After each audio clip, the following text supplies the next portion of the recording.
Assalamualaikum.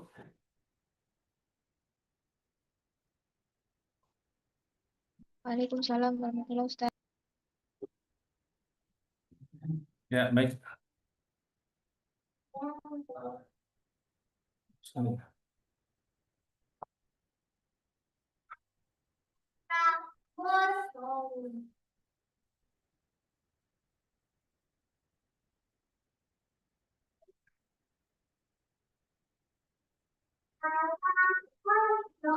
Ya, innal hamdalillah nahmaduhu wa nasta'inuhu wa nastaghfiruh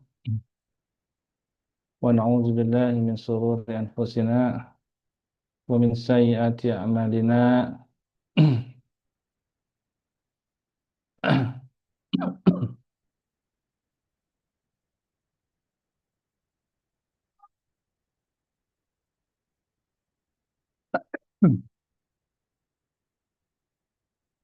Innal hamdalillah nahmaduhu wa nasta'inuhu wa nastaghfiruh wa na'udzu billahi min shururi anfusina ومن سيئات أعمالنا من يهده الله فلا مضل له ومن يضلل فلا هادي له أشهد أن لا إله إلا الله وحده لا شريك له وأشهد أن محمدا عبده ورسوله اللهم صل وسلم وبارك على محمد وعلى آله وصحبه أجمعين أما بعد.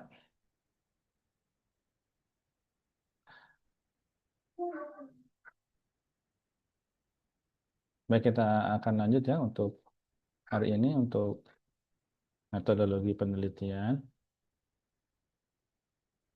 Apa ada yang belum saya jawab ya, teman-teman, dari pertanyaan terkait jurnalnya? Boleh nanti sambil di sini barangkali ada yang kelewat belum sempat saya balas ya. Karena cukup banyak yang saya balas ya. Nah, itu kemampuan saya sambil kemarin kita ada asesor ya. Jadi sambil saya diakreditasi, sambil saya coba eh, jawab semampu saya. Nah, barangkali kalau ada nanti yang mau didiskusikan terkait metodologi, kami persilahkan ya.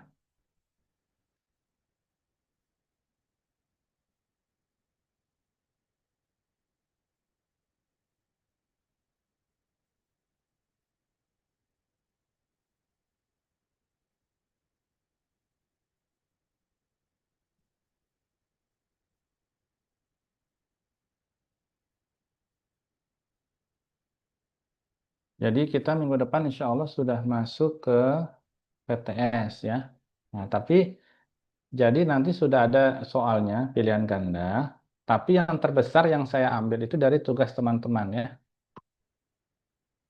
Yang saya ambil itu dari tugas teman-teman, baik itu tugas satu ya maupun tugas dua. Oke, saya akan review saja hari ini sedikit bahwa metodologi penelitian adalah proses sistematis untuk memperoleh pengetahuan ilmiah.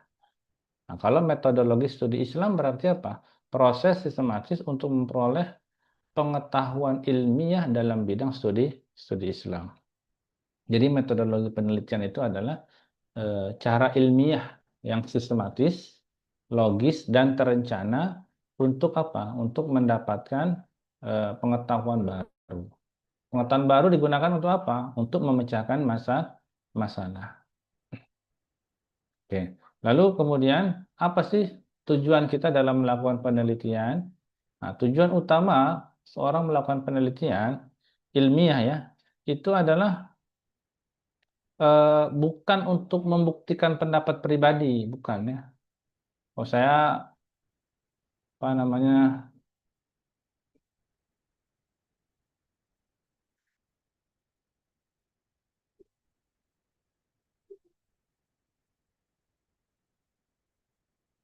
Saya ingin membuktikan kalau misalnya dia tidak menikahi saya itu adalah sesuatu yang salah. Nah, saya akan buktikan kepada dia. Bukan. Itu enggak. Itu bukanlah tujuan dari penelitian.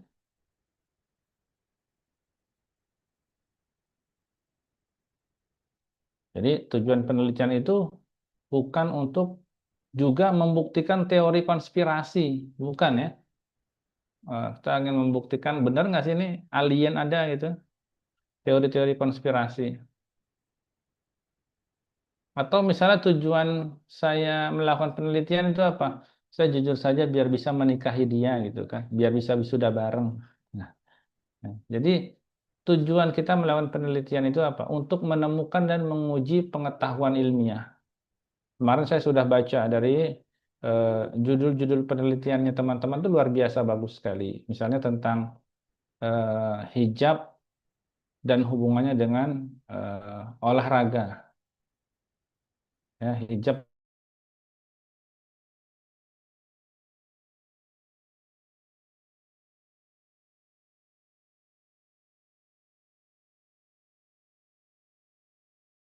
olahraga ya. Ada yang penelitiannya tentang itu kemarin yang sudah saya kasih saya sudah kasih apa namanya? Saya sudah kasih jawaban ya. Halo, suara saya terdengar ya? Putus tadi Ustadz.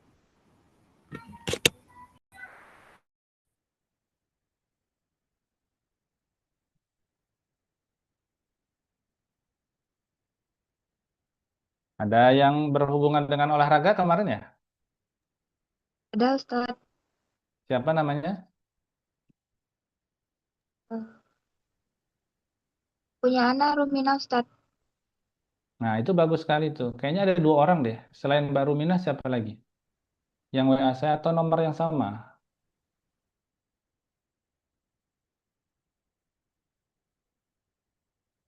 Nah, coba. Itu bagus sekali karena itu mewakili kegelisahannya Mbak Ruminah ya. Maaf, yang berbicara tentang eh, karena Mbak Ruminah ingin menemukan sesuai nggak sih baju olahraganya gitu. Desain baju olahraganya seperti apa sih yang tetap bisa digunakan untuk para atlet ya, kamu tetap berolahraga.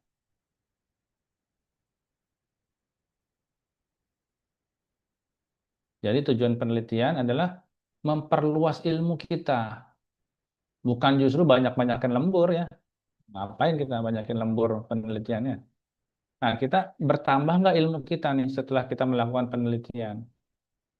Saya ngasih kalian tugas penelitian itu bukan saya nyuruh kalian banyakin lembur, terbengkalai semua kebutuhan keluarganya, bukan. Tapi apa? Memperluas ilmu.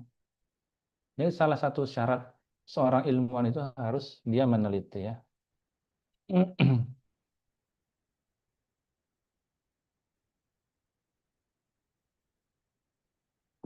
Lalu kemudian itu tujuan penelitian. Apa yang ketiga adalah ciri penelitian ilmiah.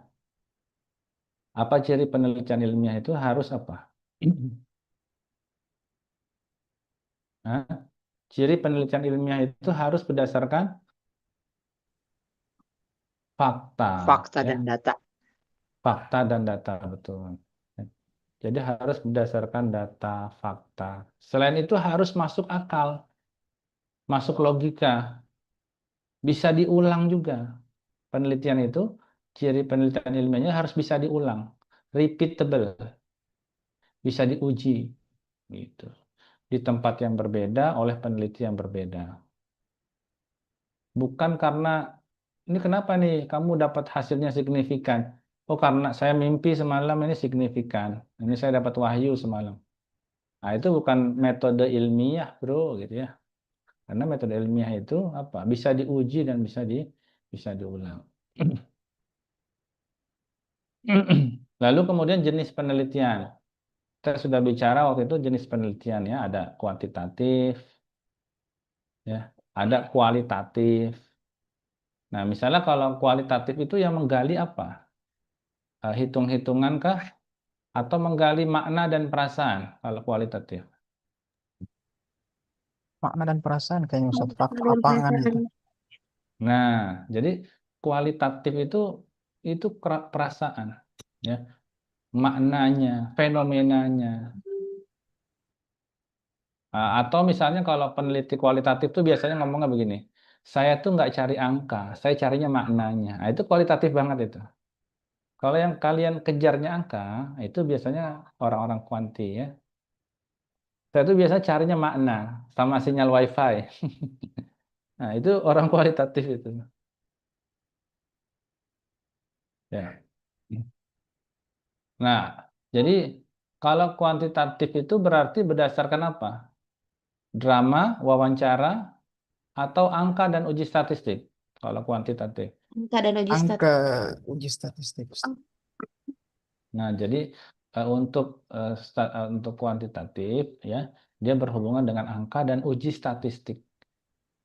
Nah, teman-teman kemarin sudah banyak yang nanya-nanya tentang kuantitatif ya. Padahal belum saya ajarkan uji statistiknya. Maka tapi hebat ini. Saya ngajar di Ciledug itu untuk metodologi itu semester 8. Di kampus Madinah Salam itu semester 1. Apa ya namanya? Ya nggak apa-apa ya. Memang namanya juga kalau statusnya kan sudah kelasnya kelas beda level ya. Yang biasanya kampus lain semester 8 di Madinah Salam semester 1. Kalau semester 1 udah diajarin seperti ini, saya kira semester 8 itu udah jadi Rambo nih. Semester 1 sudah diajarin berperang tingkat tinggi, semester 8-nya udah jadi spesial.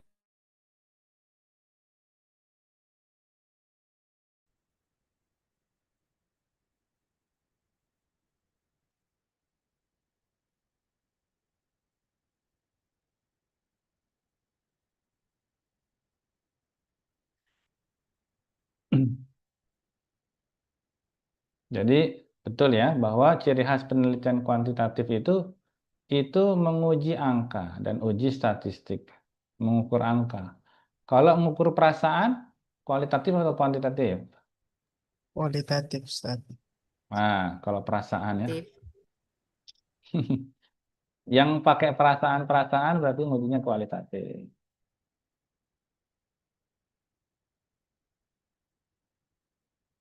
Oke, sekarang jenis penelitian berdasarkan tujuan. Ada penelitian yang bertujuan untuk memecahkan masalah yang nyata. Nah, itu disebut dengan penelitian terapan, ya. Penelitian yang bertujuan untuk memecahkan masalah nyata. Praktis, ya. Solusi praktisnya gimana sih? Misalnya kita melakukan penelitian apa yang gampang nih? Efektivitas makan gorengan terhadap semangat belajar siswa. Semangat belajar mahasiswa. Itu langsung beda itu kalau ngerjain tugas ada gorengan ya. Ada gorengan, ada minuman ya. Sama nggak ada gorengan. Nah, kita kerja pakai gorengan sekarang ya. Kita mau lihat ini, terapannya bener nggak nih? Makan gorengan, efektivitas makan gorengan terhadap semangat belajar mahasiswa. Nah, ini adalah terapan ya. Jadi penelitian yang digunakan untuk solusi praktis gitu. Nah, kita juga udah belajar tentang populasi dan sampel ya. Bahwa kalau jadi populasi itu apa? Ada yang tahu nggak populasi?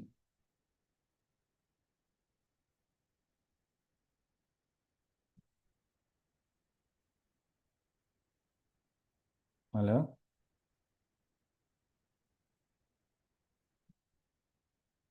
Suara saya masih terdengar?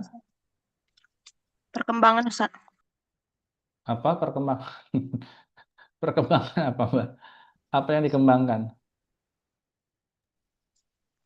Perkembangan populasi. Ya, apa populasi? Ada populasi, ada sampel. Populasi apa? Sampel itu apa? Populasi jumlah atau bukan, Ustaz? Jangan nanya lagi. Kalau ditanya jangan nanya lagi. Ayo.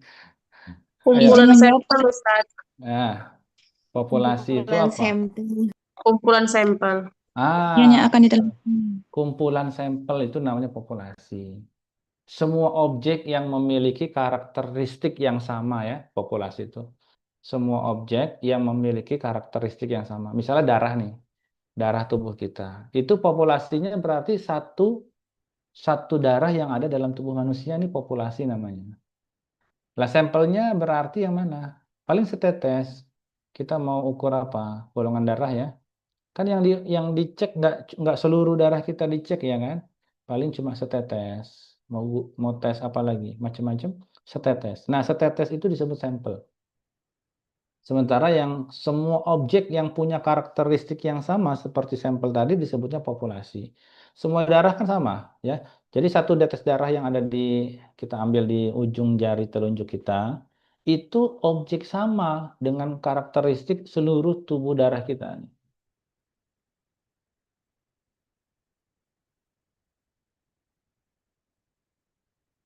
Nah, tapi kan ada anekdot ya. Ustadz, saya lagi nyebarin kuesioner. Ada tuh yang curhat ya. Siapa nama mbaknya? Kalau ada yang ngerasa ya. Ini saya sedang nyebar kuesioner, tapi yang isi baru sedikit. Nah, ya biasa begitu. Karena memang menurut penelitian, orang Indonesia itu, ya, kalau misalnya dikasih pilihan untuk skip atau isi survei, ya, di YouTube suka ada kan, isi survei atau skip, maka teman-teman pilih yang mana? Ya, Skip pas, Ustadz. iya. Nah itu cuma 0,01% yang milih isi survei. Itu pun karena nggak sengaja kepencet. Jadi memang untuk penelitian di kita itu tingkat persentasenya masih sangat rendah sekali ya. Karena kita nggak menghargai wawancara, kita nggak menghargai kuesioner orang lain. Nanti kamu akan merasakan tuh pas lagi skripsi. Pas lagi kamu bikin kuesioner banyak, daftar wawancara ke orang lain nggak ada yang mau terima. Nah itu hukum kausalitas berlaku tuh buat yang suka skip-skip tuh. Ustadz saya eh, sedang mencari kumpulan mahasiswa-mahasiswa rajin dalam satu kelas, ya kan dipilih nih satu kelas isinya mahasiswa-mahasiswa rajin. Saya sebar ke kelas yang rajin-rajin tersebut. Ternyata yang isi kuesioner cuma 2 orang. Itu di kelas yang katanya rajin, pinter-pinter loh. Apalagi di yang lainnya. Nah, itu seperti itu. Jadi ya Mbak yang curhat katanya ngisi kuesioner nggak ada yang ngisi ya. Ada nggak orangnya di sini nih? Lalu variabel penelitian. Apa itu variabel penelitian? Apa itu variabel? Saya sudah jelasin variabel.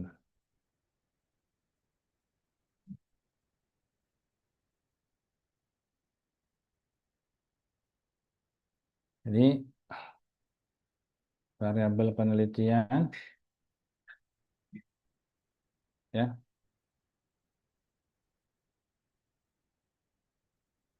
kan ada di jurnal itu ya variabel kan. Jadi itu adalah faktor yang kita teliti ya. Misalnya motivasi, prestasi yang kalian teliti itu. Tentang emas itu variabel semua ya.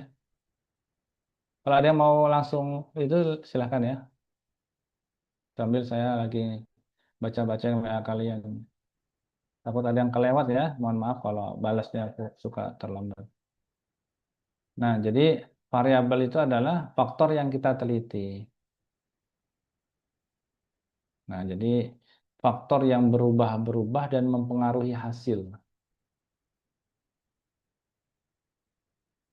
Lalu kemudian hipotesis. Hipotesis sudah ada di jurnal ya. Apa itu hipotesis? Yang tahu apa itu hipotesis? Pertanyaan bukan Ustadz. Pertanyaan, ya boleh. Atau dugaan sementara. Bertanya, saya menduga misalnya eh, dosennya baik nih. Nah, itu dugaan doang kan? Padahal aslinya killer. Dugaan saya itu harus dibuktikan. Maka saya melakukan penelitian. Nah, jadi saya berhipotesis dosennya baik, tapi ternyata setelah saya ke lapangan melihat karakter dosennya menunjukkan hasilnya tidak signifikan baik, malah killer itu ya. Berarti hipotesis saya ditolak. Jadi hipotesis itu dugaan sementara ya. Ustaz, kalau hipotesis sama dengan asumsi tidak? Nah, sama, hampir sama dengan asumsi. Bedanya kalau hipotesis itu dalam kuantitatif ya. Dalam kuantitatif itu disebutnya hipotesis. Ada hipotesis nol, ada hipotesis satu.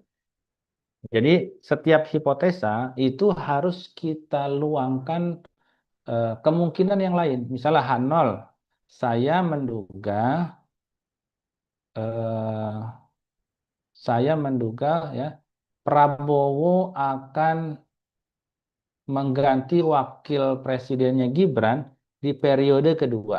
Itu H0. Berarti H1-nya apa? Kebalikan dari H0 ya, bahwa Prabowo tidak akan mengganti wakilnya di periode kedua. Nah, jadi ada H0, ada H1. Seimbang jadinya tuh dalam setiap penelitian itu. Nggak boleh salah satunya saja. Tapi posisi peneliti di mana? Posisi peneliti di H0. Jadi ada dua ya, H0 dan H1. Ada kanan, ada kiri. Terus kadang suka ada data primer, data sekunder. Ya, artinya apa tuh kalau data primer? Diambil langsung dari eksperimen. Kalau sekunder, Nah, barakallah. Jadi diambilnya langsung dari sumber. Misalnya saya wawancara responden, ya kan? Saya wawancara responden, malah dikasih teh manis, sama dianya curhat rumah tangga, ya. Berarti kita langsung dapat data primer itu dari si ibu tuh. Ya, salah ada yang kan kalau wawancara itu beda sama kuesioner kuantitatif. Kalau kuesioner kuantitatif itu kadang-kadang nggak ketemu karena kita sebar 100 orang. Tapi kalau kualitatif wawancara tuh 3 orang dan itu agak ini ya, agak personal. Saking personalnya kita dikasih teh manis, kasih macam-macam. Bahkan dia bisa curhat sambil nangis-nangis tentang rumah tangganya tuh. Kalau pakai metode kualitatif wawancara tadi. Jadi data primer itu adalah data yang diobservasi langsung, ya, yang dikumpulkan langsung dari sumber.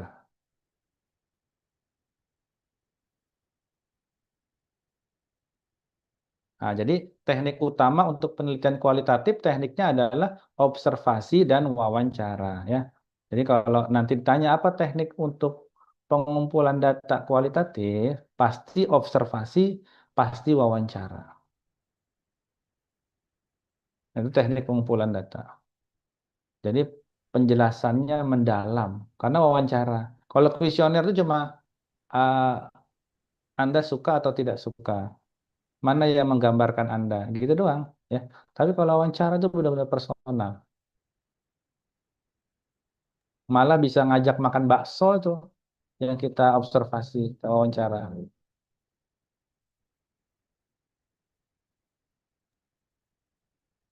Ustadz, kalau kajian pustaka itu bisa dimasukkan ke dalam apa namanya ke dalam metode kualitatif nggak, Ustadz? Kajian pustaka maksudnya apa? Library research atau yang daftar pustaka? Eh, literasi. library research gitu. Oh, Artinya. yang library research. Mm-mm. Heeh. Ya memang library research itu salah satu eh, apa namanya penelitian kualitatif ya untuk menunjukkan sejauh mana sebenarnya peneliti itu memahami bidangnya, menemukan celah gap yang bisa diteliti ya. Nanti bisa baca bukunya Sugiono 2017 atau bukunya Creswell yang bahasa Inggris. Jadi harus ada itu kajian pustaka ya untuk semua penelitian kualitatif, baik yang sifatnya eksperimen di lapangan ataupun non eksperimen tidak di lapangan. Tetap harus ada kajian pustakanya. Teorinya teori utamanya ya, teori utama yang mendukung penelitian, misalnya teori motivasi belajar, teori perilaku sosial, tinggal cari aja di Google. Atau teori manajemen pendidikan. Nah, jadi isi kajian pustaka itu ya, pertama teori utama, lalu yang kedua penelitian terdahulu yang relevan. Nah, jadi ada penelitian sebelum kita, jangan kita ujuk-ujuk ya, berdasarkan eh, perenungan wahyu semalaman saya nggak tidur, maka penelitian ini loh yang paling bagus. Bukan. Jadi penelitian itu harus eh, melanjutkan studi yang pernah ditulis oleh peneliti sebelumnya. Kita hanya menambahkan sedikit saja, gitu, memodifikasi sedikit saja dari penelitian yang sudah ada. Begitu pula nanti kita kan karena ada keterbatasan, maka penelitian kita nanti akan terus disempurnakan terus oleh para peneliti setelah kita. Jadi harus ada penelitian terdahulu yang relevan. Ya, jadi isi kajian pustaka yang pertama ada teori utama, yang teori tentang belajar, teori perilaku sosial. Yang kedua adalah penelitian yang terdahulu atau relevan. Dan yang terakhir ada kerangka pemikiran. Ya, yang menghubungkan nih kerangka itu antara teori utama dengan penelitian yang relevan tadi. Misalnya apa? Misalnya pengaruh program tahfiz terhadap pembentukan karakter siswa ya. Kan ada tuh ya yang melakukan penelitian begitu ya. Pengaruh program tahfiz terhadap pembentukan karakter siswa. Nah, teori utamanya apa? Berarti kita pakai teori tentang karakter, punyanya apa tuh? Thomas Likona ya, teori tentang karakter Thomas Likona. Cari saja teori tentang karakter. Kan kita sedang menguji karakter kan? Nah, karakter itu penelitinya namanya Thomas Likona ya dari barat. Lalu konsep tahfiz misalnya kita ngikutin siapa? Saimin, Al-Ghazali atau siapa saja boleh ya. Nah, ternyata ada penelitian terdahulu yang sejenis yang menemukan bahwa Al-Quran itu meningkatkan disiplin siswa. Sudah pernah ada, misalnya Ahmad 2020 itu meneliti bahwa hafalan Al-Quran meningkatkan disiplin siswa. Atau misalnya Nurul. Si Nurul ini pernah meneliti tahun 2021 bahwa kegiatan tahfiz Al-Quran itu membentuk akhlak yang tangguh. Akhlak kan itu kan karakter ya. Nah, sudah dapat itu tuh tadi tuh. Teori utamanya dari Thomas Likona, dari Al-Ghazali, lalu penelitian terdahulunya dari Ahmad dan Nurul. Nah, sekarang tinggal kerangka berpikir. Kerangka berpikirnya gimana? Kegiatan tahfiz, pembiasaan ibadah, pembentukan karakter, perilaku positif. Jadi kata kuncinya, ya. Kerangkanya seperti itu. Jadi eh, sederhananya kayak misalnya kita mau jualan es kopi, ya. Kan kita pasti riset dulu tuh kalau mau jualan es kopi kan. Ini siapa sih yang udah jualan es kopi ini? Terus kita riset lagi tuh. Ini rasa yang laris nih apa ya? Yang kopi, apakah kopi dicampur sama itu tuh namanya gula merah, gula aren ya. Terus bahan apa yang unik nih tuh kopinya? Jadi riset sama. Kita mau jualan es kopi saja riset dulu. Siapa sih yang udah jualan? Itu penelitian yang relevan. Siapa yang sudah jualan es kopi? Rasa apa yang laris? Bahan apa yang unik? Nah, itulah kajian pustaka. Versi tukang kopi. Jadi ada namanya peta penelitian sebelumnya ya. Kita agar tahu nih produk kita ini ya sama jenisnya kopi kan. Yang sudah pernah ada kopi. Tapi kita bikin sedikit perbedaan. Gitu. Ustadz, Ya. Afwan boleh motong Ustadz ya. Hmm. Sebelumnya mohon maaf Ustadz, kayaknya mungkin saya yang paling terbelakang nih. Jadi um, awalnya ingin coba nulis tentang tahsin dan tadabbur gitu Ustadz ya. Tapi Hmm. ketika kesini baca-baca jurnalnya dan seterusnya, terus jadinya malah tertarik yang lain Ustadz. Di kalau saya tadi Ustadz bahas tentang tahsin juga apa aplikasi apa dampaknya apa dengan Hmm. akhlak siswa gitu. Hmm. Nah, saya juga tadinya pengen ke sana gitu, tapi ternyata setelah saya baca-baca ini eh, dugaan sementara dan kemungkinan pasti gitu dugaannya Hmm. eh, kurangnya pemahaman tentang arti dari tartil dan tilawah gitu. Jadi tartil dan tilawahnya selama ini Ah, hanya lafaz saja. Jadi kurangnya agak pemahaman tentang tartil dan tilawah, Ustaz. kurangnya pemahaman tentang Tar- tartil dan tilawah. iya, maksudnya arti dari tartil dan tilawah gitu. Jadi s- selama ini banyak lembaga-lembaga Al-Quran tuh yang eh, hanya sampai tartil di lafaz saja gitu. Tilawah hanya tilawah bacaan Hmm. saja gitu. Hmm. Sementara tartil tuh ketika saya coba buka tafsir yang masih sederhana sih As-Sa'di, Hmm. eh,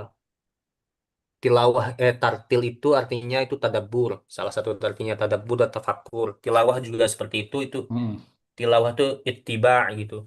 Nah, jadi boleh nggak Ustaz? Maksudnya lebih ke studi tafsir dan mengarah ke sana nanti jadinya. Jadi Oh, agak berbeda dengan yang awalnya gitu. ya ya. Itu malah unik sekali itu apa namanya? Reinterpretasi gitu ya. Reinterpretasi makna tilawah dan tartil tadi ya. Jadi Iya. memaknai kembali, mendefinisikan ulang. Misalnya surat Al-Muzammil tadi kan warattilil Qur'ana tartilan tuh ya. Baca Al-Qur'an itu dengan tartil. Selama ini banyak yang memahami tartil itu hanya sekedar tahsinnya, tajwidnya gitu ya. Iya, begitu Ustaz maksud saya. Nah, tanpa merenungi makna yang dibaca. Jadi ada semacam pemahaman yang putus gitu ya. Ah, Tartil hari ini dengan tartil yang dimaknai sama para ulama salaf gitu ya. Nah, itu bagus Iya. sekali itu. Ini siapa namanya nih? Ahmad Haudi Ustaz. Saudi. Ahmad Haudi. Oh, Ahmad Naudi ya Ustadz ya. Jadi Ustadz Ahmad ini udah bagus sekali bisa menemukan eh, fenomena. Ini bisa menemukan fenomena. Susah loh menemukan seperti ini kalau bukan memang berkecimpung di situ. Ya, artinya kata tilawah itu harusnya benar itu. Ya, apa namanya? Eh, Talayatslu tilawah itu ya. Artinya mengikuti, menelusuri atau menaati. Jadi bukan cuma lafaznya, tapi juga harus tahu kandungannya, amal perbuatannya. Bukan hanya melafazkan huruf-hurufnya, berarti ditenggorokan, tapi mengikuti isi kandungannya dalam amal. Ya, jadi ini tartil itu bisa dekat ke tadabbur tadi ya. Afala yatadabbarun al-Qur'an itu ya. Apakah mereka tidak mentadabburi Al-Qur'an? Jadi bisa itu antara tartil, tilawah dan tadabbur. eh, Judulnya nanti kita diskusi ya, misalnya judulnya reinterpretasi eh, makna apa namanya tartil dan tilawah. Bisa itu ya, reinterpretasi atau Baik. redefinisi apa namanya makna tartil dan tilawah dalam Al-Qur'an dari bacaan lisan menuju penghayatan dan tadabbur. Boleh tuh ya, Mas? Atau tulis aja langsung reinterpretasi. Halo? Iya Ustaz, ini saya sedang tulis. Oke. Ya, jadi bisa reinterpretasi makna tartil dan tilawah dalam Al-Qur'an. Memaknai ulang makna tartil dan tilawah dalam Al-Qur'an menurut pemahaman para sahabat. Ya, salafus soleh Baik. boleh itu. Atau rekonstruksi ya.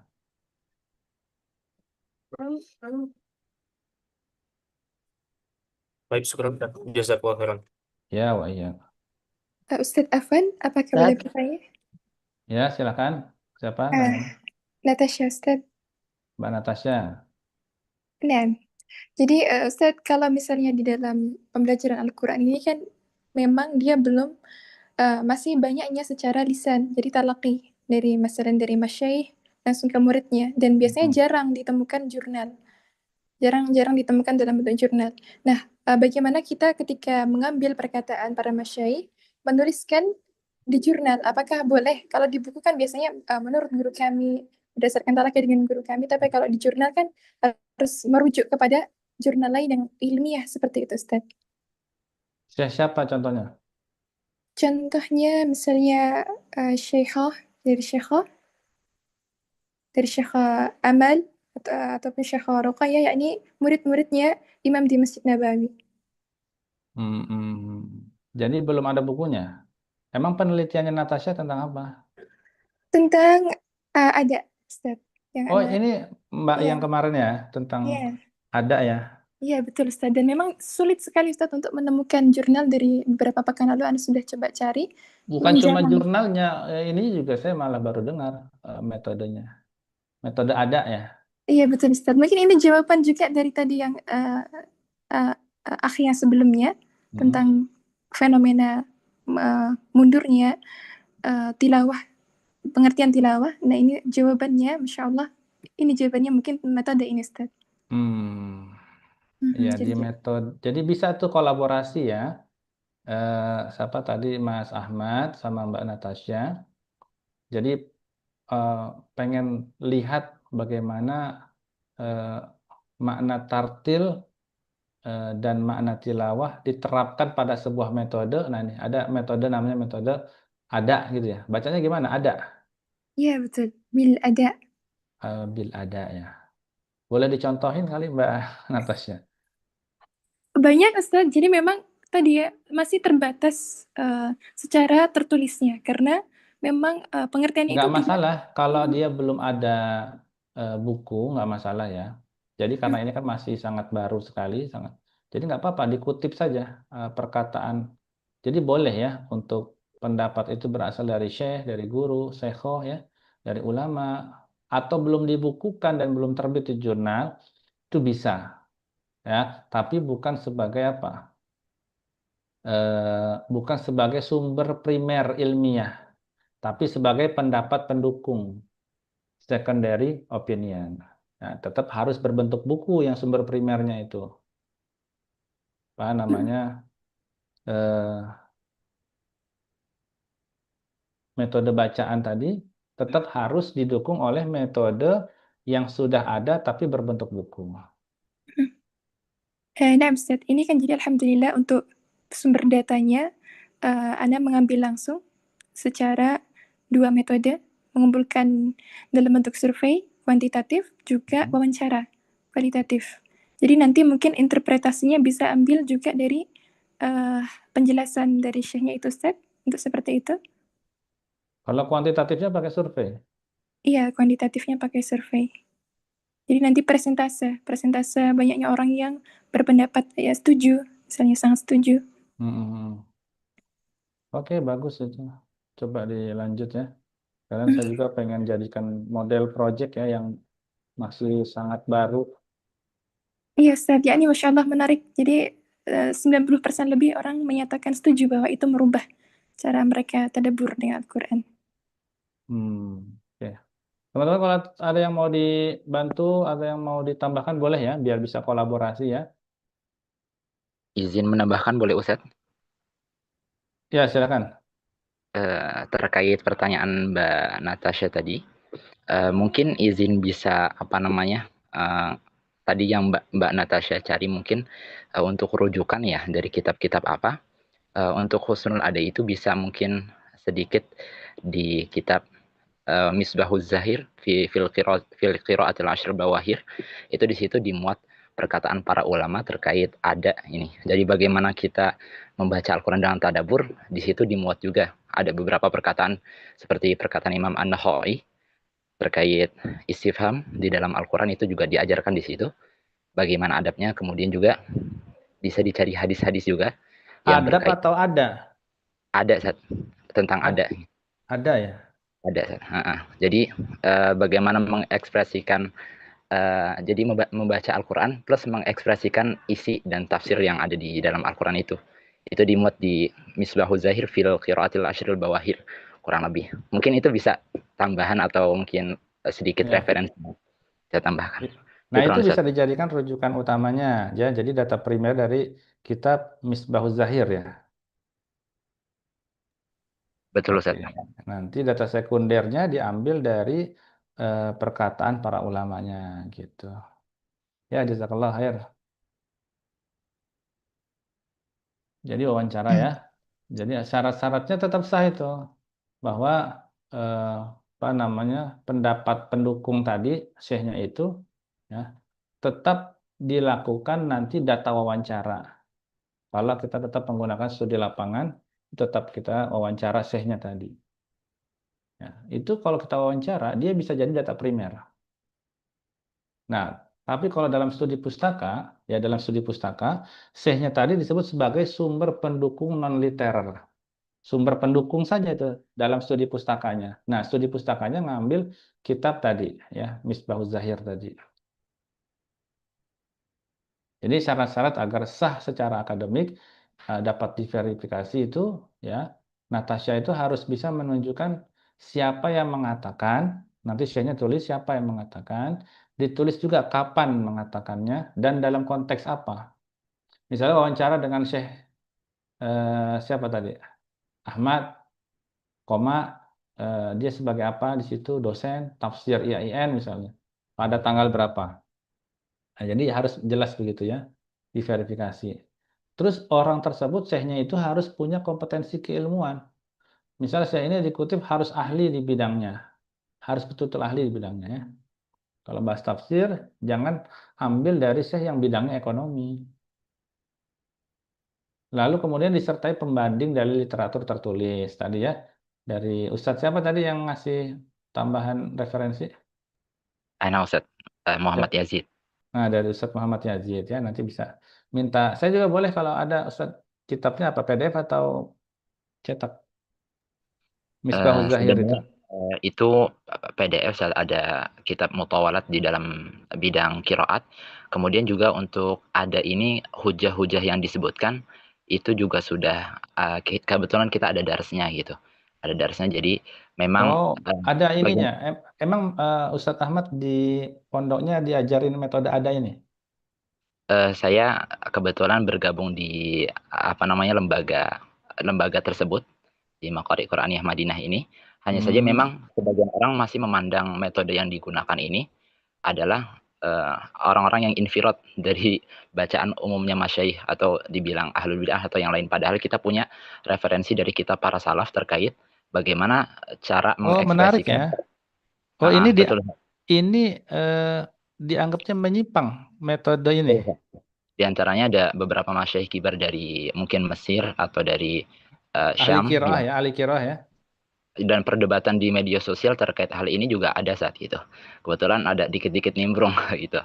Jadi Ya sudah, kita gini saja, teman-teman yang udah berkecimpung di metode ada ini, langsung bikin aja beberapa tulisan jurnal, kalau simpang siurnya pendapatnya, langsung dibuat jurnalnya yang bagus sehingga kemudian bisa apa namanya mengimbangi tadi simpang siurnya tadi. Karena kita kan landasannya ilmiah kan.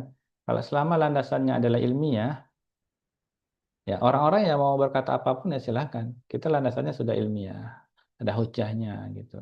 Saya pengen lihat nih. Nah, kalau sekedar ngomong-ngomong seperti ini tidak ilmiah justru.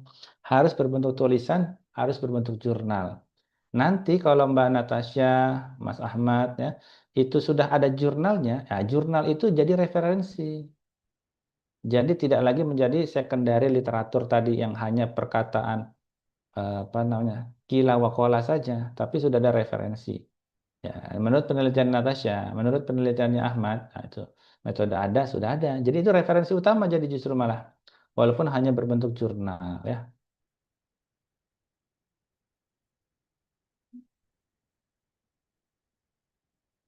Oke, ada lagi, teman-teman? Ustadz, izin bertanya nih ya. Nama siapa? Ismail, Ya, Ustadz Ismail. yang pekan kemarin kan Ustadz itu pernah ngasih judul nih. Itu tentang istinbat penggunaan Al-Quran dalam kewajiban bermanhaj salaf ya. Mm-mm. Nah, itu kan kalau istinbat sendiri kan larinya tuh nanti kan tentang menarik hukum kan, kalau nggak salah gitu ya. Mm-mm. Kalau diganti dengan istidlal gimana, Ustaz? Konteksnya itu mau pemahaman salaf, tapi harus ambil satu objek dulu. Kan banyak nih, misalnya tentang Bukan nah, gitu, maksudnya yang kepikiran tuh gini, cara apakah dalil-dalil yang digunakan ini eh, tepat atau tidak gitu. Jadi bukan apa ya eh apa istidlal itu istilahnya apa itu coba? Istidlal itu apa? ya cara pengambilan dalil yang digunakan sudah sesuai atau tidak gitu. Iya kan istidlal itu mengambil dalil atau bukti untuk memperkuat hukum yang sudah Ya, digali kan. ya. Nah, digali dari mana? Dari istimbatul hukum tadi. Menggali Hmm. atau menetaskan hukum dari sumber-sumber berupa Al-Quran, hadis, ijma, kias. Misalnya apa? Ulama menetapkan bahwa rokok itu haram, makruh, halal, atau mubah. Nah, kita ambil apa namanya dalil dari Al-Quran. Ternyata nggak ada. Makanya apa? Kias kan? Kias Ya. larangan membahayakan diri tadi kan surat Al-Baqarah 195. Nah, itu istinbat. Ya, istinbat hukumnya berasal dari Al-Quran 195 dan kias yang membahayakan tadi. Al-Quran nggak mungkin ada tentang rokok. Di Quran nggak ada ayat jangan ngerokok. Tapi yang ada apa? Ayat jangan celakakan dirimu sendiri. Nah, berarti rokok itu masuk daftar membahayakan diri. Nah, itu dia namanya istinbat hukum. Kita sedang mengistinbat hukum. Ya. Nah, kemudian dari situ diistidlal. Menunjukkan dalil hukum yang telah diistinbat tadi. Nah, kita nyari ide. Kalau sudah pas, mana buktinya? Bisa cari analoginya. Nah, misalnya santri A bilang kopi itu apa? Sunnah. Dalilnya mana? Nah, kita cari dalilnya. Mana nggak ada dalilnya kopi itu sunnah. Maka kemudian ini bukan istidlal syar'i. Kalau misalnya ustadznya ngopi, nah itu bukan dalil. Bukan istidlalu dalil. Mengambil dalil dari ustadz yang ngopi. Gitu. Jadi bedakan antara istinbat, istinbat dan istidlal. Kalau istidlal kita cuma menunjukkan dalil. Kayak nunjukin CCTV ini biar kuat bukti dalilnya. Tapi kalau istinbat itu kita gali hukum Iya. dari sumber syar'i. Kayak detektif ya, nyari siapa sih pelaku yang dihukum, menetapkan hukum jual beli online. Ya. Gitu Pak Ismail, Ustaz. Eh, jadi gini Ustadz ya, sederhana tuh gini, kan rata-rata yang Anda baca gitu, itu kan misalkan eh, para ulama yang kategorinya bukan salaf tapi kholaf, misalkan Ibnu Taimiyah, Imam Imam Az-Zahabi gitu ya. Nah, ini yang pengennya itu yang langsung dari misalnya kaul sahabatnya sendiri gitu. Misalnya Abdullah bin Abbas gitu, Abdullah bin Mas'ud gitu yang menyerukan. Misalkan ayat ini maksudnya itu adalah sahabat gitu maksudnya. Nah, jadi apa tuh ya? Apa namanya? Jadi anak itu jadi melihat gini, fas alu ahla zikr in kuntum la ta'lamun. Maka bertanyalah kepada ahli zikr, yang ahli ilmu itu, yaitu ahli ilmu yang utama adalah eh, para salaf yang awalnya itu gitu.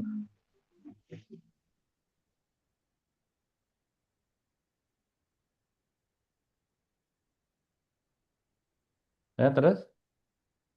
Yaitu mau dijadikan semacam penelitian tulisan gitu. Iya harus dibatasi dulu gitu ya. Kita Hmm, menempatkan otoritas keilmuan itu apakah hanya salaf saja, itu kan. Sementara kan hari ya. ini dinamika dinamika permasalahan ini terus berkembang. Ulama Hmm, generasi awal ya kan, ada ulama generasi setelahnya yang kholaf tadi. Jadi harus seimbang, harus ilmiah, ya. Bahwa ilmu itu tidak hanya berhenti pada satu generasi terus selesai semuanya, udah nggak perlu hmm. berijtihad lagi. Maka ada ulama yang berijtihad, ada imam empat mazhab itu ya.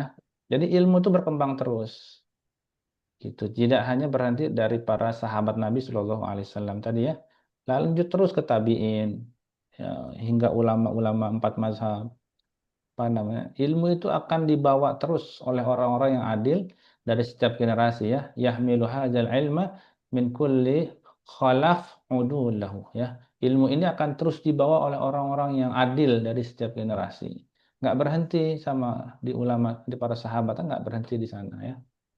Kita juga sama, jangan taklid seperti itu karena mereka itu eh, apa namanya, akan menyerang kita, terus-menerus menyerang kita kalau kita nggak kemudian apa namanya, hanya mematok tunggal ya, selain mereka salah semua gitu ya.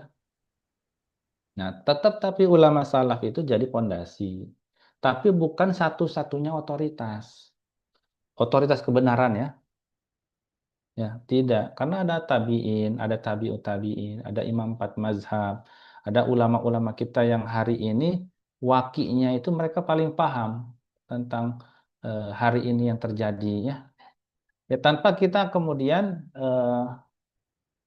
apa namanya tidak mengutamakan orang-orang sahabat Nabi ya, salaf tadi yang hidup dengan Rasul, yang menguasai bahasa Arab yang fusha, yang langsung memahami konteks turunnya wahyu secara langsung. Namun ini tidak berarti yang datang sesudahnya nggak sah.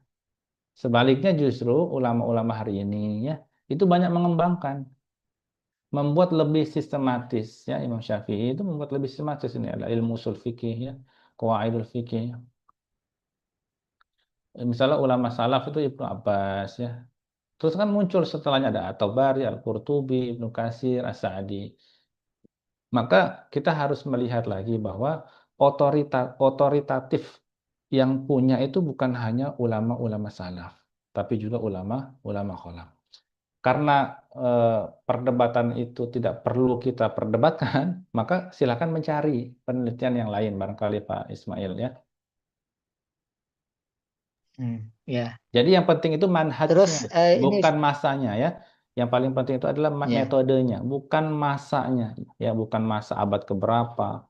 Oh ini benar nih. Ya.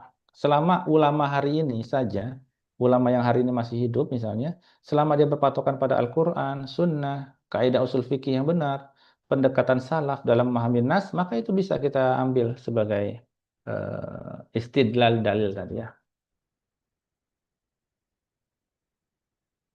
Ya, mangga Baik silakan Ustaz Pak. Zulkarnain. Nanti kita coba ya. Ya, silakan.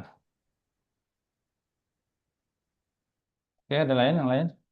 Ada waktu 4 menit lagi ya. Nanti kalau untuk ini apa namanya konsultasi pakai WA nggak apa-apa ya. Insya Allah yang apa namanya. Dan kalau bisa referensinya sudah lengkap ya. Kita pakainya bisa pakai body note ya. Setiap paragraf ya itu harus ada keterangan sumber. Setiap paragraf ya. Kalau bisa malah setiap titik itu ada langsung ada keterangan ilmiahnya. Ini menunjukkan bahwa kita ini berpikir secara akademik, tidak insuniasi ya. Jadi setiap paragraf itu mengandung informasi, pendapat atau rujukan, sitasi namanya dalam bahasa ilmiah ya. Jadi ada sitasinya agar apa? Agar valid, nggak dianggap opini pribadi. Nah itu yang nggak boleh opini pribadi itu ya. Jadi harus ada body note-nya ya. Jadi misalnya mengutip pendapat ulama ya atau tokoh. Kita tulis di situ menurut Ibnu Taimiyah nah, ya. Menurut Ibnu Taimiyah misalnya tartil mencakup apa tadabur atau bacaan lisan itu nanti dalam kurung majmu fatwa misalnya koma jilid berapa 16 koma halaman titik 50 misalnya ya gitu. Jadi ada tuh menurut Ibnu Taimiyah, lalu dalam kurungnya itu Majmu Fatawa. Jadi bukan pakai footnote yang di bawah ya, langsung body note yang ada di setelah paragraf. Jadi dalam paragraf itu harus mengutip pendapat ulama. Nah, dalam satu paragraf itu harus menjelaskan konsepnya. Misalnya istinbat hukum tadi. Istinbat hukum berarti gitu, harus jelasin gitu. Teorinya harus jelasin. Jangan kamu bicara tentang istinbat tapi nggak dijelasin. Istinbat itu apa? Nah, istinbat itu adalah hukum berarti menggali hukum syariat dari dalil yang dirinci. Dalam kurung misalnya siapa? Asy-Syaukani dalam Irsyadul Fuhul misalnya ya.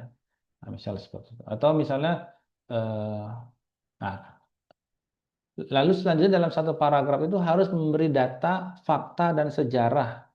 Atau kalau ada angka-angka juga boleh. Misalnya Al-Quran itu diturunkan selama 23 tahun secara bertahap. Dalam kurung Az-Zarkashi dalam kitabnya Al-Burhan fi Ulumil Quran. Nah baru bawahnya ya, analisis pribadi yang berdasarkan teori tapi. Jadi pendapat terakhir itu pendapat pribadi yang masih teori. Gimana contohnya? Penulis berpendapat bahwa tilawah hakiki terjadi saat pembaca merenungi dan mengamalkan isi ayat. Didasarkan pada Al-Ghazali, Ihya Ulumuddin misalnya juz 1. Jadi ada pendapat pribadi di akhir. Tidak perlu pendapat pribadi yang tanpa dasar. Misalnya, menurut pengalaman penulis, nggak perlu pengalaman kamu itu nggak perlu. Karena kamu belum punya buku, belum punya jurnal. Nggak boleh bilang, menurut pengalaman penulis, tilawah membuat hati tenang. Ya itu jadikan itu pengalaman pribadi saja sudah. Tapi dalam kode etik kepenulisan itu tidak boleh menulis menurut pengalaman penulis, tilawah membuat hati menjadi tenang. Nggak boleh. Harus ada referensi gitu. Nah, itu kelebihan Islam itu bersanad begitu ya. Jadi berdasarkan siapa? Kita belum punya otoritas. Kita nggak punya buku, nggak punya tulisan. Nanti kalau sudah punya tulisan baru. Ustaz izin bertanya, Nama? Neni dari PAI. Ya silakan. Kalau misalkan kan setiap paragraf itu harus ada body note ya. Mm-mm. Misalkan dalam satu paragraf itu setiap paragrafnya body note-nya ada yang diulang, misalkan Karim 2018. Tapi kan nanti di daftar pustakanya tetap satu yang ditulis. Mm-mm. Namun di setiap paragrafnya ada Karim 2018 dan nanti di paragraf selanjutnya ada lagi Karim 2018. Apa itu harus ditulis lagi? Ya, jadi kalau ada dua ya sitasi, misalnya menurut Al-Ghazali, tilawah yang hakiki bukan hanya membaca lafaz, tapi juga merenungi makna ayat. Nah, misalnya ada ayat yang sama, itu nggak perlu diulang. Jadi kalau Mbak Meme ya mengutip pendapat yang sama, tapi dari sumber yang sama, dalam paragraf yang sama. Kalau kecuali beda paragraf ya, itu tulis. Kalau dalam paragraf yang sama, mengutip pendapat yang sama, pendapatnya sama ya, dan sumbernya juga sama, itu nggak perlu diulang. Cukup tulis sekali di akhir kalimat terakhir aja dari blok kutipan itu. Jadi diambil di kutipan yang keduanya, di pendapat yang sama yang keduanya tapi. Mau dua, mau tiga, ambil di akhir ya, cukup ditulis sekali di akhir kalimat. Tapi kalau pendapatnya berbeda, tapi masih dari sumber yang sama. Sumbernya misalnya sama-sama dari Ibnu Taimiyah, tapi pendapatnya bukan pendapat tentang tafsir li'an, tapi tentang kalalah misalnya ya. Ini karena pendapatnya berbeda, sumbernya sama, itu tetap harus diulang. Ya, tetap harus ditulis ulang. Supaya pembaca tahu bahwa sumbernya tetap sama, tapi pendapatnya berbeda.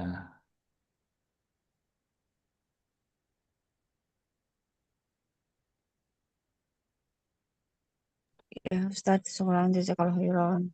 Ya, barakallah.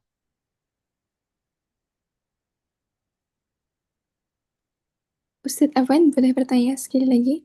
Ya, siapa namanya? Natasha dari IAT, Ustadz. Ya, Mbak Natasha. Silakan. Ustadz, ini terkait pengambilan sampel. Anam sempat melihat ada rumus-rumus untuk minimum jumlah sampel untuk menggambarkan populasi.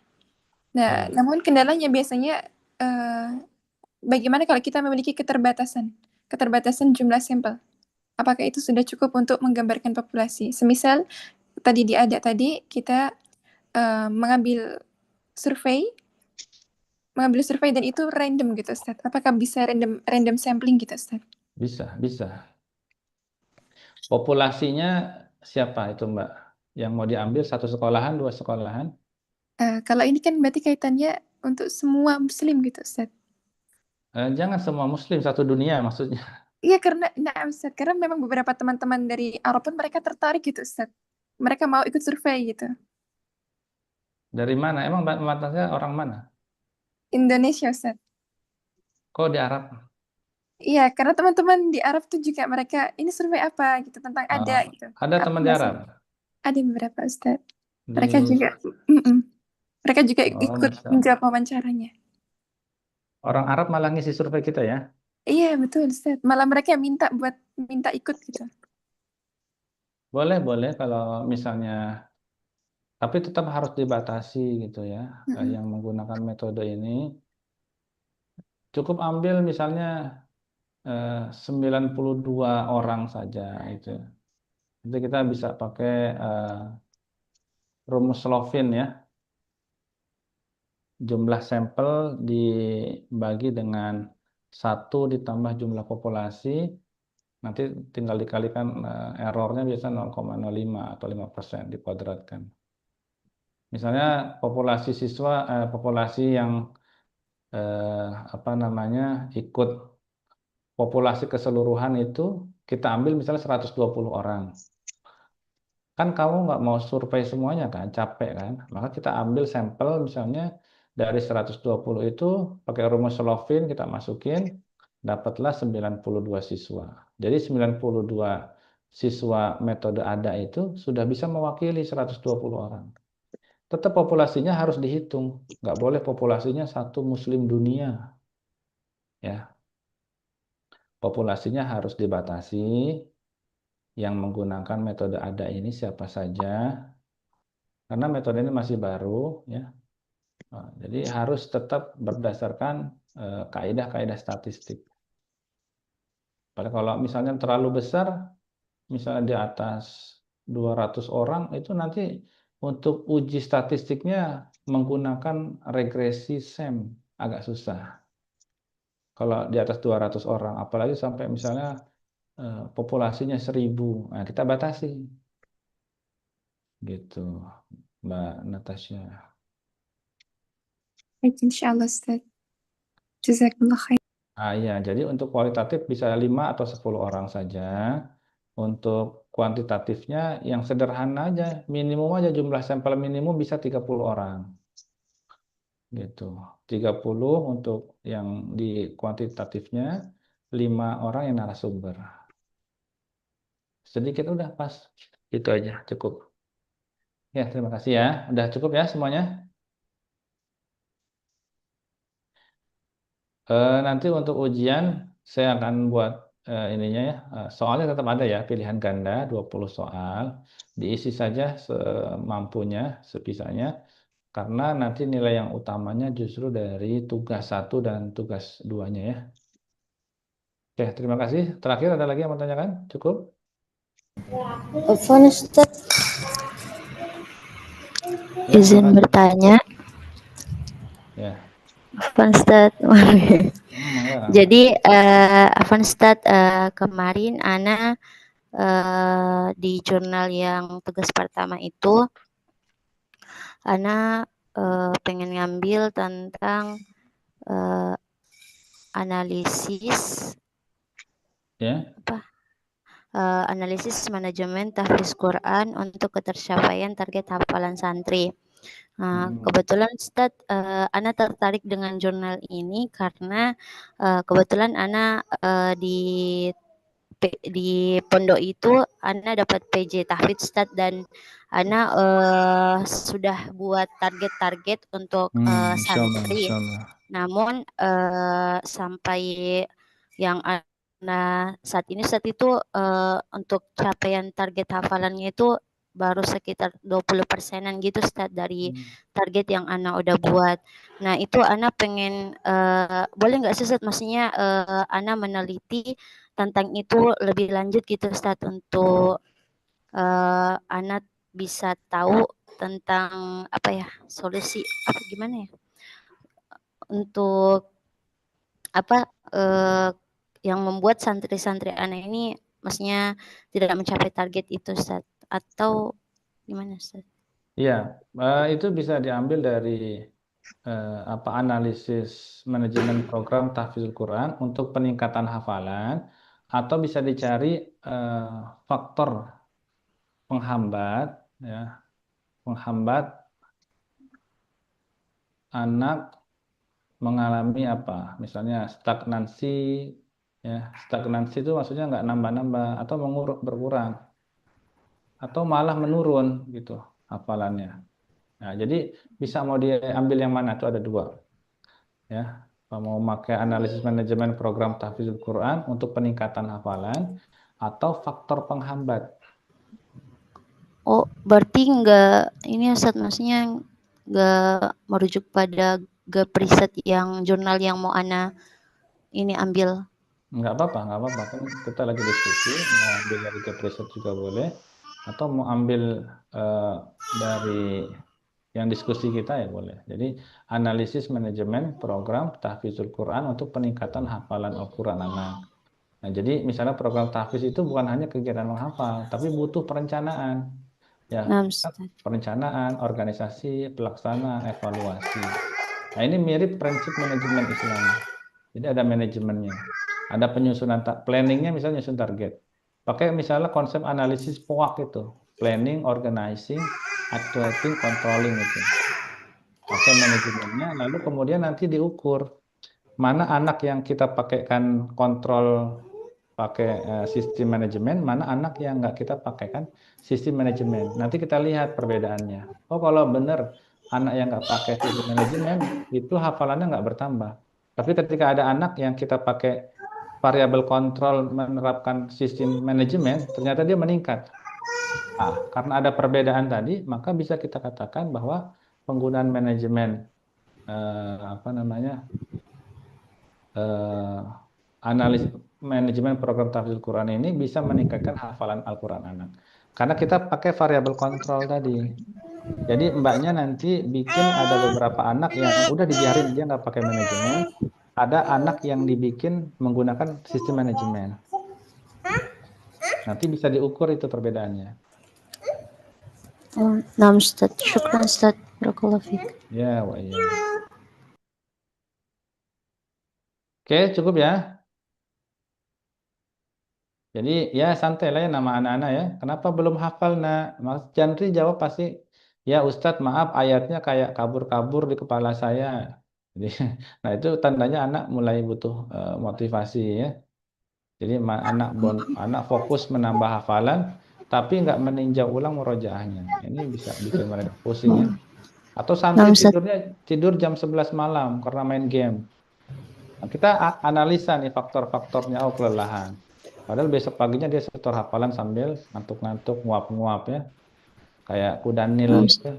Nah, itu perlu kita faktor-faktor apa sih yang menghambat anak kemudian tidak itu bisa. Jadi ada dua penelitian. Yang pertama kita pakai manajemen pendidikan Quran, yang kedua faktor-faktor penghambat anak-anak tidak bisa menghafal Quran.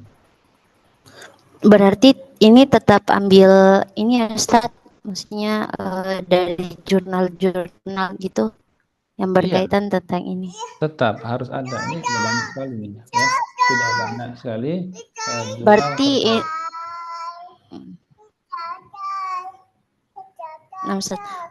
berarti nanti metode penelitiannya ini kualitatif ya Ustaz? Ya, kualitatif. Jadi ada dua pendekatan. Pendekatan manajemen tadi planning, organizing, dan pendekatan yang kedua adalah faktor penghambat. Syukran Ustaz, barakallahu fiik. Ya, ya. Ada lagi cukup ya? Ya, baik, kita sudah selesai. Teman-teman nanti selamat untuk PTS ya pekan depan. Nanti tolong diinfokan saja ketua kelas, apakah saya harus tetap hadir mengawasi kalian PTS ya atau teknisnya seperti apa, nah tolong diinfokan saja. Kalau yang udah sih saya biasanya offline ya, di kelas saya ngawasin gitu. Kalau online saya bingung ngawasinnya gimana itu. Ya baik, ala kulli hal insyaallah khair ya. Kita cukup dengan doa kafaratul majlis. Subhanakallahumma wa bihamdika asyhadu an la ilaha illa anta astaghfiruka wa atubu ilaik. Walhamdulillahi rabbil alamin. Assalamualaikum warahmatullahi wabarakatuh.